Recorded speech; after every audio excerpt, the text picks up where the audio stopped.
నడికుడ మండలం కంటాత్మకూర్ వద్ద వాహనాల రాకపోకలకు అంతరాయం కలిగింది. ఇటీవల కురిసిన భారీ వర్షాలకు కంటాత్మకూర్ వాగు తెగిపోవడంతో రాకపోకలకు అంతరాయం ఏర్పడింది.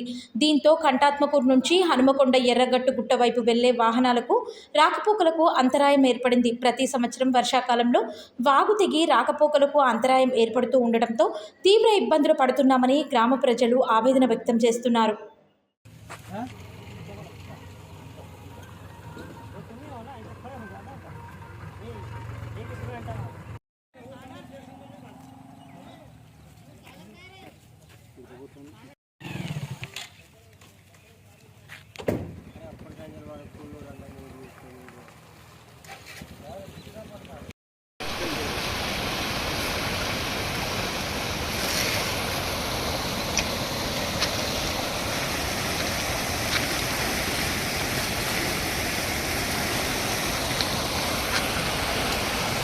Excellent.